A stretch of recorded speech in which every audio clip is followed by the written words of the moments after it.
మాజీ పోలీస్ అధికారిగానే కాకుండా మరి ఒక బీఆర్ఎస్ పార్టీ నాయకుడిగా, తెలంగాణ పౌరుడిగా పోలీసు శాఖతో ఉన్న అనుబంధం మరి మూలంగా నేను ఈరోజు చాలా బాధపడుతున్నా.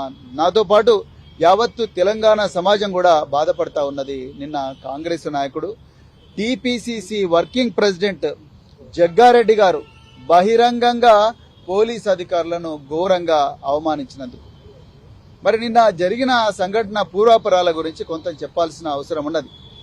మరి నిన్న జంగారెడ్డి గారు ఎవరినైతే దుర్భాషలాడినరో ఆ పోలీస్ ఆఫీసర్ మామూలు పోలీస్ ఆఫీసర్ కాదు.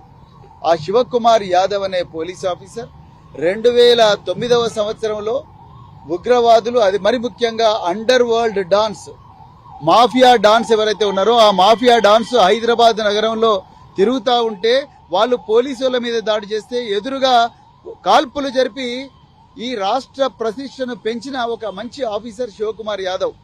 ఆయనకు భారత రాష్ట్రపతి గ్యాలంటరీ మెడల్ ఇచ్చారు.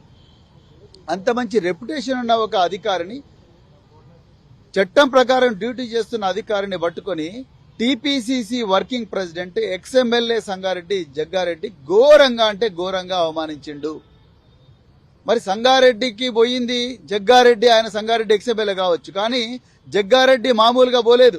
జగ్గారెడ్డి ఇక చూడండి, జగ్గారెడ్డి రౌడీ షీటర్లను వెంబడేసుకొని పోయిండు. ఈ బ్లూ సర్కిల్లో ఉన్న వ్యక్తి రౌడీ షీటర్, అబ్బాస్ అనే ఒక రౌడీ షీటర్. ఇగో ఆయన ఇన్స్టాగ్రామ్ పేజ్ చూడండి, అబ్బాస్ రౌడీ అని రాసుకున్నాడు. ఇలా కాంగ్రెస్ టీపీసీసీ వర్కింగ్ ప్రెసిడెంట్ కు ఈ రౌడీ షీటర్లతో ఏం పనండి? వీళ్ళు గోల్కొండ ప్రాంతానికి చెందిన రౌడీ షీటర్లు. ఈ అబ్బాస్ పేరు మీద ఒక rowdy sheet Golconda police station ఉన్నది. ఈ మధ్య కాలంలోనే దాన్ని నార్సింగ్ పోలీస్ స్టేషన్ కు ట్రాన్స్ఫర్ చేసిండ్రు. ఈయన అబ్బాస్ యొక్క అనుచరుడు మాజిద్. వీళ్ళిద్దరు కూడా రౌడీ షీటర్లే. వీళ్ళ మీద అటెంప్ట్ మర్డర్ కేసులున్నాయి, ఎక్స్టార్షన్ కేసులున్నాయి.